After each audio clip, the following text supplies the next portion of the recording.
I had borrowed my husband's laptop, but I never imagined it would completely unravel the life I thought we were building together. It wasn't even a big deal, or so I thought at the time. My laptop was acting up and I had a tight deadline to submit a report for work. I didn't think twice before grabbing his laptop from the desk. He wasn't home. He had gone out for groceries, leaving his laptop wide open. At first, everything was fine. I logged in, opened the browser to get started. That's when it caught my eye. The search bar had a suggestion, one of those auto-filled phrases. I would have ignored it if the phrase hadn't made my stomach drop. It read, "How to convince your wife to get plastic surgery." My heart sank and my hands froze.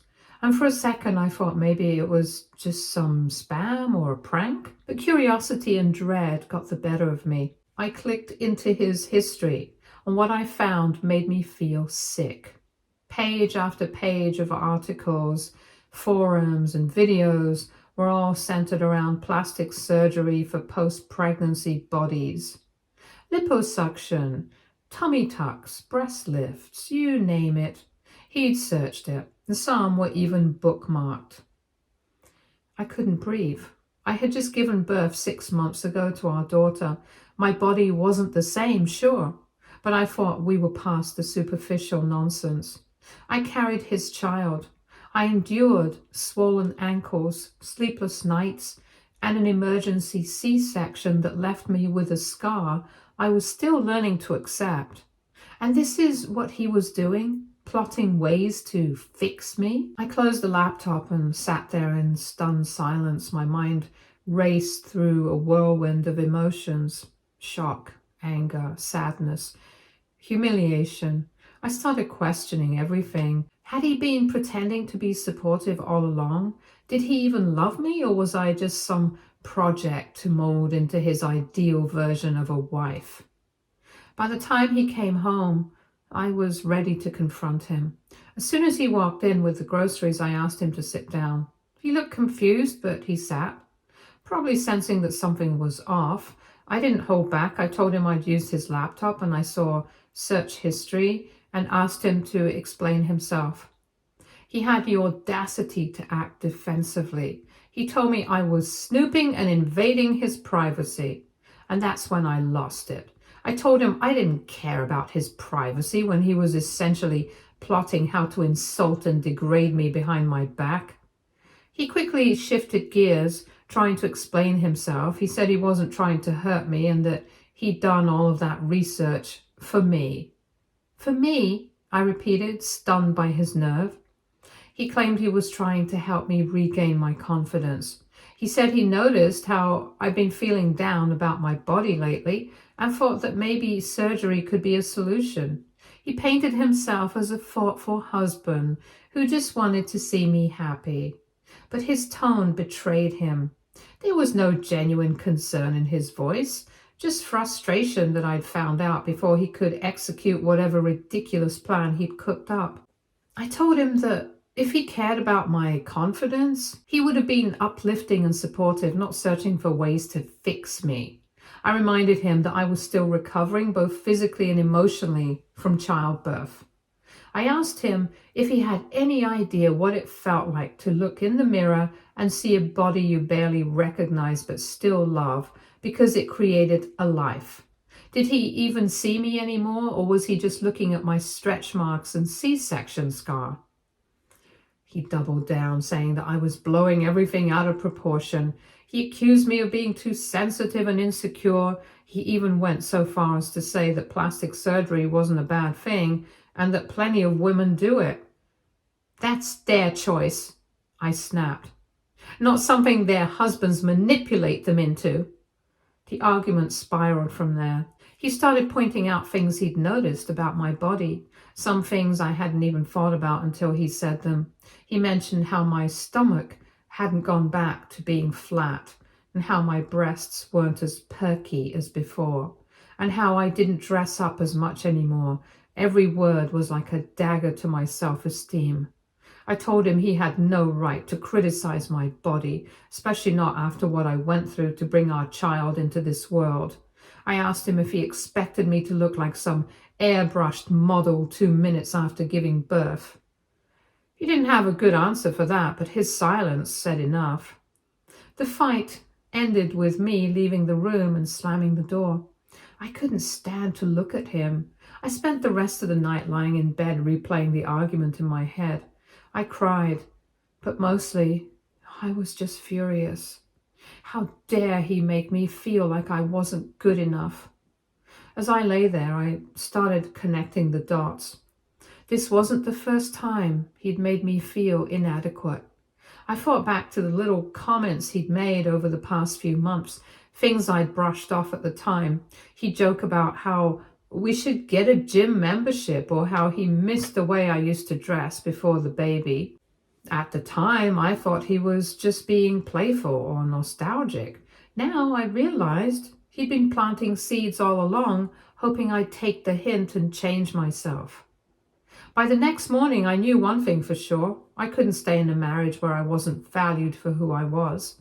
I deserved a partner who loved me unconditionally, not someone who saw me and my body as a problem to solve. That day, I started making plans. I didn't know what the future looked like, but I knew it didn't include a man who thought my world was tied to my waistline. Update 1. The morning after the fight, I woke up with a clearer head but a heavier heart. The house was quiet except for the faint coos of our baby in her crib. My husband had already left for work, leaving a note on the kitchen counter. It was the most generic apology I'd ever seen. He said he was sorry if I misunderstood his intentions and that he didn't mean to upset me. It was the kind of non-apology that only made things worse. I sat at the table with a note in one hand and my coffee in the other, staring blankly at the words. Misunderstood his intentions. How could I possibly misunderstand weeks of secret searches about how to change me? The problem wasn't my misunderstanding. It was his blatant disregard for who I was as a person and a partner and what I had gone through. Giving birth had been extremely difficult for me. The betrayal cut deeper than I thought it would. This wasn't just about the search history or his harsh comments during the argument. It was about trust. I'd married this man because I believed he saw me for who I truly was, flaws and all. But now I felt like I'd been reduced to a checklist of physical features that didn't meet his standards anymore. It felt humiliating. As I fed our daughter her breakfast, my mind raced with what to do next. The way he'd gaslighted me during the argument stuck with me. He'd made it seem like I was the unreasonable one, that I was overreacting to what he called a simple idea to help. But I wasn't the one who was wrong here, and I wasn't going to let him convince me otherwise. By the time he got home that evening, I'd made up my mind to confront him again.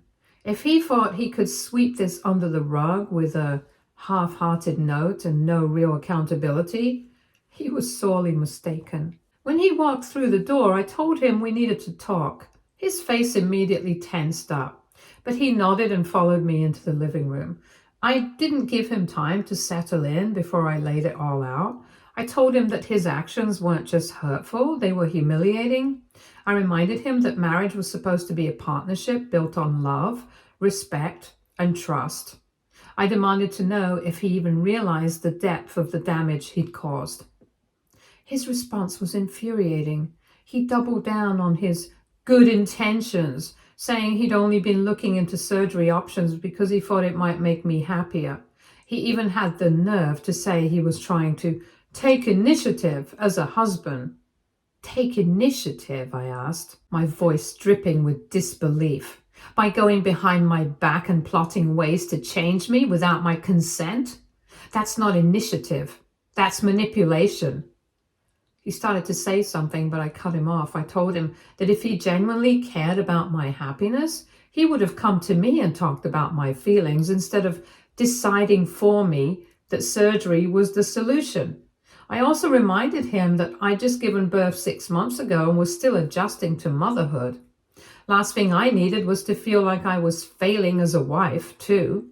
When he tried to interrupt again, I told him to save it. I wasn't interested in his excuses. I told him I needed more than just empty apologies and surface level remorse. I needed to see if he actually meant his apology, or I needed to start thinking about what my life would look like without him in it. The words seemed to hit him harder than anything else I'd said. For the first time, he looked genuinely panicked. He asked if I was threatening to leave him. I told him it wasn't a threat. It was a reality check. If he couldn't understand why his actions were so damaging, then maybe we weren't as compatible as I'd thought. He finally admitted that he'd handled things poorly and said he wanted to make it right. But when I asked him how he planned to do that, he didn't have an answer. He just kept saying he was sorry and that he didn't want to lose me. I told him that words weren't enough. If he was serious about fixing this, he needed to prove it. I wasn't going to stick around and be treated like a build-a-body project. That night after we went to bed, I stayed up thinking about what I needed to do for myself. I couldn't just wait around for him to magically change. I had to take control of my own happiness with or without him. The next day, I made an appointment with a therapist. I needed someone to talk to who could help me navigate my feelings and figure out what was best for me and my daughter. I didn't tell my husband about it right away. I wanted to work through things on my own before deciding what to share with him. Over the next few days, I started to focus more on myself. I set aside time to exercise, not because I wanted to fit some ideal image, but because it made me feel good. I started journaling again, something I hadn't done in years. And most importantly, I spent as much quality time with my daughter as possible. My husband noticed the changes and tried to act supportive, but there was still a distance between us.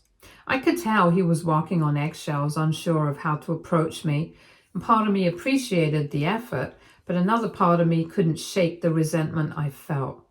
One evening, he brought up the idea of couples therapy. He said he thought it might help us communicate better and work through our issues. I agreed to give it a try, but I made it clear that this was his last chance to show me he was willing to do the work. He admitted that he'd been selfish and that his insecurities about our relationship had led him to make terrible choices. While it was a step in the right direction, I wasn't ready to forgive him just yet. I told him that rebuilding trust would take time and consistent effort. I also made it clear that I wasn't going to compromise my self-worth for the sake of our marriage. If he couldn't accept me for who I was, flaws and all, then there was no future for us. Update 2. Things between my husband and me were fragile at best. The therapy sessions continued, but progress was slow. While he was making some efforts to rebuild trust, I still felt like there was a part of him that didn't truly grasp the damage he had caused. One evening, after putting our daughter to bed, I decided to take a moment to myself. I settled onto the couch with a cup of tea, trying to enjoy the quiet. My husband had just stepped into the shower, leaving his phone on the counter.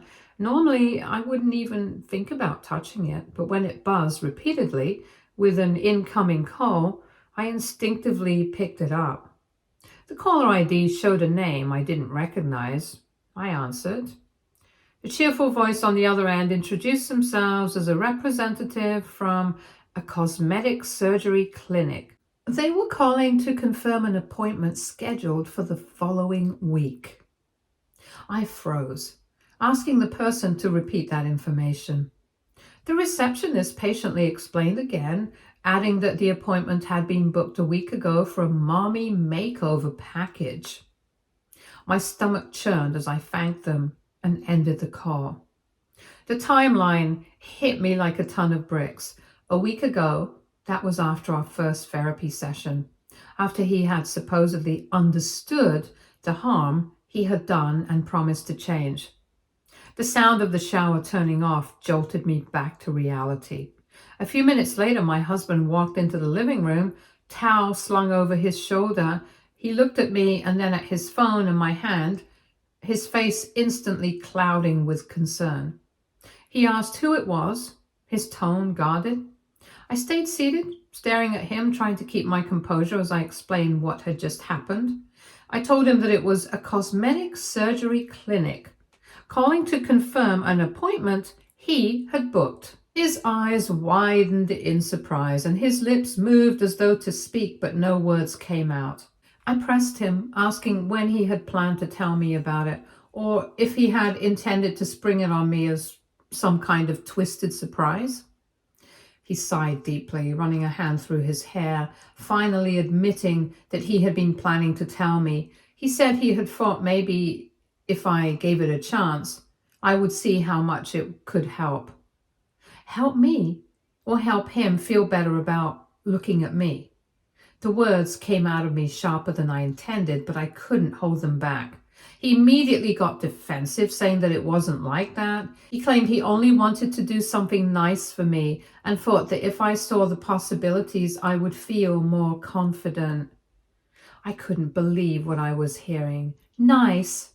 I shot back at him that booking a surgery consultation behind my back wasn't nice. It was manipulative and invasive. How many times did I have to tell him that this wasn't about me being insecure, but about him projecting his issues onto me? He stumbled over his words, trying to justify his actions, but I wasn't interested in hearing his excuses. The trust I had been tentatively rebuilding was completely shattered. My voice trembled as I told him I couldn't do this right now, that I needed space to think.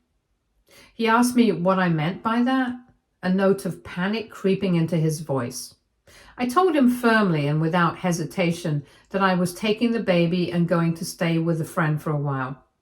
His face fell as he begged me not to leave, insisting that we were supposed to be working on things together. I snapped that working on it didn't mean sabotaging it from the start. I yelled at him that he didn't get to make decisions about my body without my consent, and then expect me to trust him.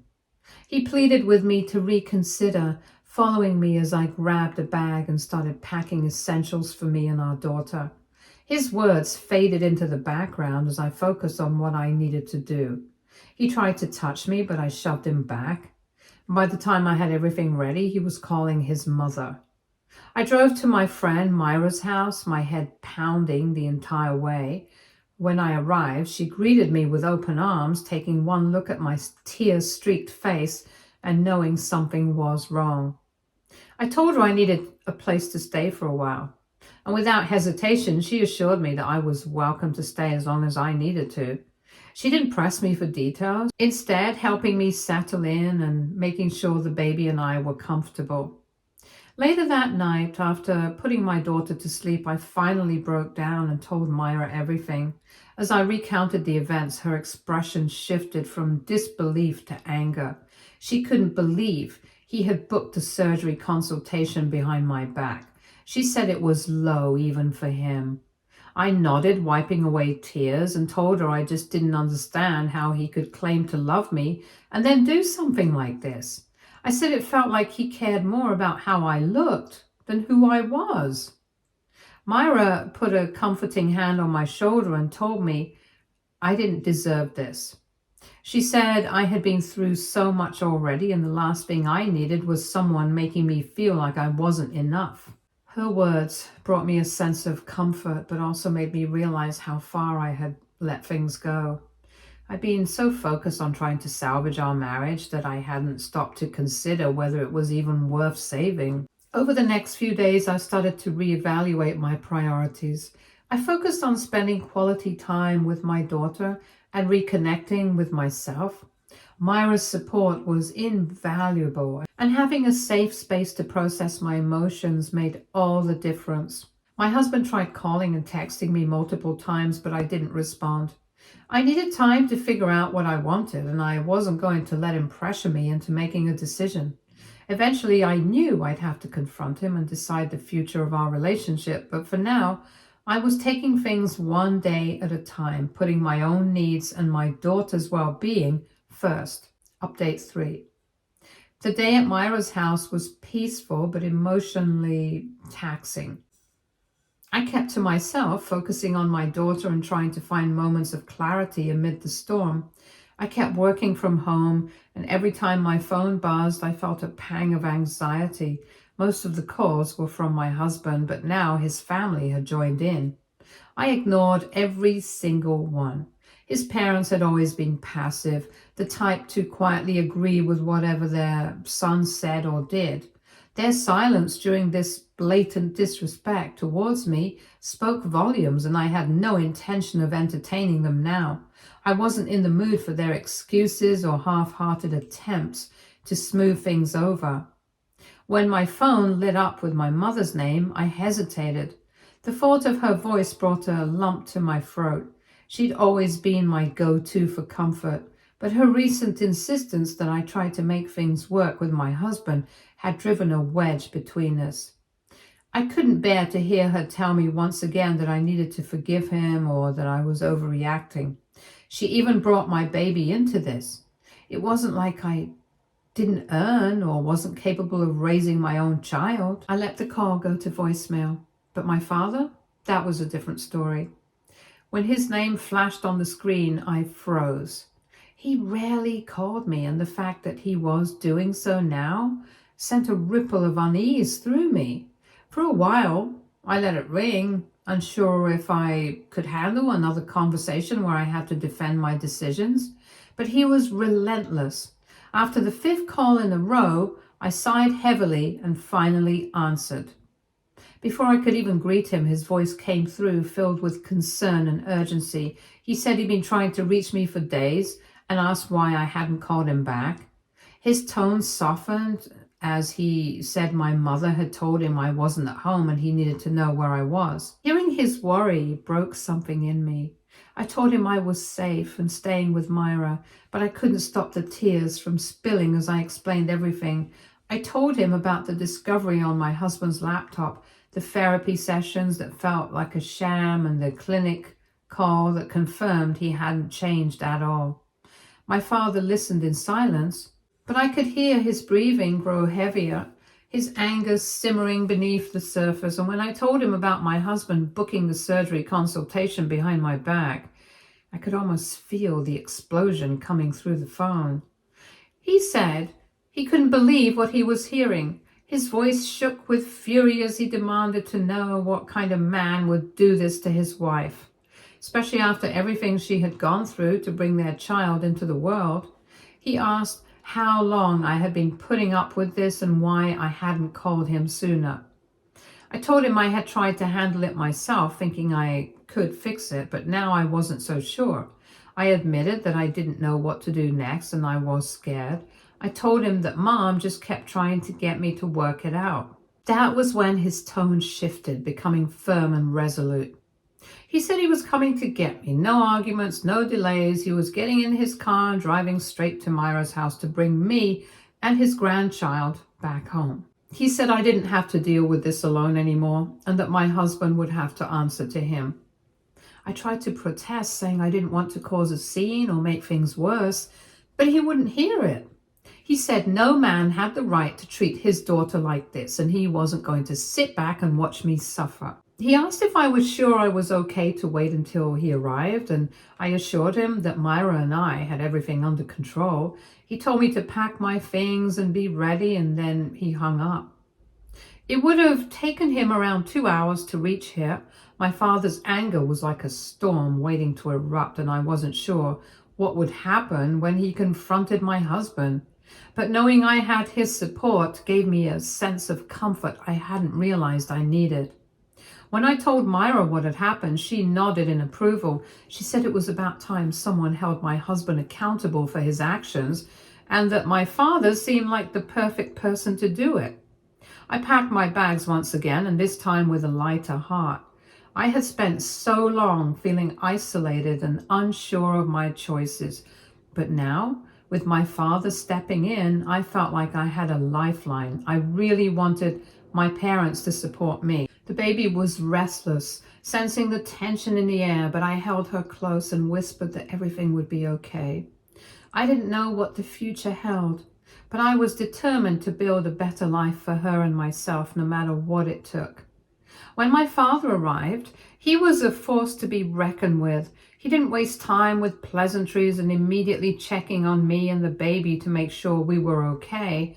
His eyes softened when he saw his granddaughter, but the anger returned quickly when he turned his attention to me. He asked me one last time if I was sure about this, and I nodded firmly. I told him I had made up my mind. I wasn't going back to my husband. He said that was all he needed to know. As we loaded my things into his car, I couldn't help but feel a pang of guilt. I knew this wasn't going to be easy, and part of me worried about what my husband would do when he realized I wasn't coming back. But the stronger part of me knew this was the right choice. As we drove away, my father reassured me that I had made the right decision. He said I deserved so much better than what my husband had given me, and that he would do whatever it took to support me through this. In what felt like forever, I felt like I could breathe. The road ahead was uncertain, but with my father by my side and my daughter in my arms, I knew I had the strength to face whatever came next. Update 4. Filing for divorce felt like a heartbreak.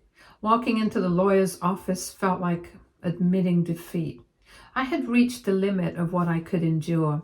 My lawyer was understanding and professional, guiding me through the process and assuring me that my husband's behavior would strengthen my case. My mother, however, reacted very differently. When she finally heard the full story, she had pieced together bits of it through my father and other relatives, but when I sat her down and explained everything, the laptop search history, the therapy sessions that had gone nowhere, the secret surgery consultation, she was furious. She asked me how I had managed to stay as calm as I did and why I hadn't come to her sooner. I told her I hadn't wanted to hear her tell me to try harder or to make it work. She shook her head, saying that while she might have hoped for reconciliation before, there was no way she could ever forgive him for what he had done now that she knew the full extent of the actions. Within moments, she was on the phone with him. Her voice was sharp and cutting as she unleashed her fury. She told him that she couldn't believe she had trusted him with her daughter, that she had handed me over to someone who thought would cherish me, but who instead had made me feel like I wasn't enough. She called him a disgrace of a husband and a coward of a man. When he tried to interrupt, she cut him off, telling him he had no right to speak after what he had done. She said she didn't want to hear his excuses or his twisted justifications. She told him that no decent man would ever treat the mother of his children the way he had treated me. But she wasn't done. She called his parents next. I could hear her side of the conversation as she let loose on my in-laws. She questioned how they had raised him, saying they must have failed somewhere along the way if this was the kind of man he had become.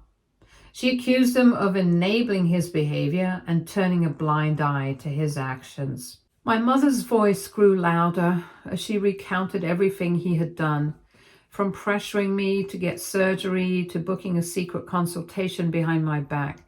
She said she didn't care what excuses they had.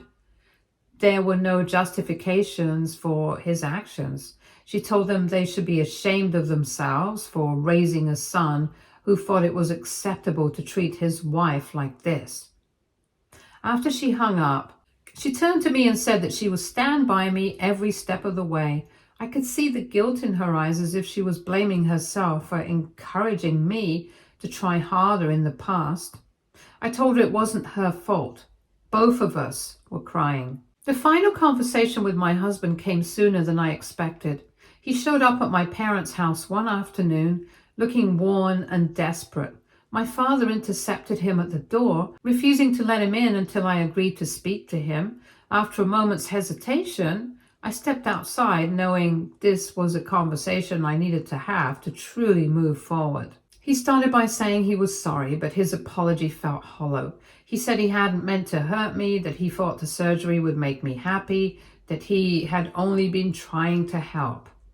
I told him that he didn't get to rewrite the narrative. He had humiliated me, made me feel worthless, and tried to manipulate me into changing myself for his benefit. I told him that if he had truly cared about my happiness, he would have supported me as I was, not tried to mold me into some idealized version of a life. He tried to say that he had made mistakes, but that he still loved me and wanted to fix things. I told him it was too late. I asked if he thought the wound inside my body was a joke. I said that love wasn't about control or coercion. It wasn't about putting your partner down to lift yourself up. Love was about acceptance, support, respect, things he had failed to provide. His tone shifted then, becoming defensive. He asked if I was really going to throw away our marriage over this and if I wasn't being overly dramatic. He said I was tearing apart our family. I told him that he had torn it apart the moment he decided I wasn't good enough for him. I told him that I deserved better than what he had given me, and so did our daughter. I said I wouldn't raise her in an environment where she might grow up thinking it was okay to be treated the way he had treated me. His expression hardened and he said he didn't think I was being fair.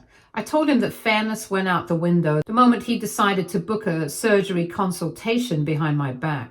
I told him that I wasn't interested in his justifications or excuses. The only thing I cared about now was moving forward and building a better life for myself and our daughter. I asked him if he would approve of a man like himself to be with our daughter. He was enraged. I ended the conversation by telling him I didn't want to hear from him unless it was about our daughter, and the only excess weight I could be getting rid of was him. I walked back into the house. My father was still standing by the doorway. The divorce papers were filed. The truth was out. And I had said everything I needed to say. I deserved way better. If I ever decide to get into a relationship again, I would choose a man who'd worship me, not some punk like my soon-to-be ex. Stay tuned for more stories from our girl relationships.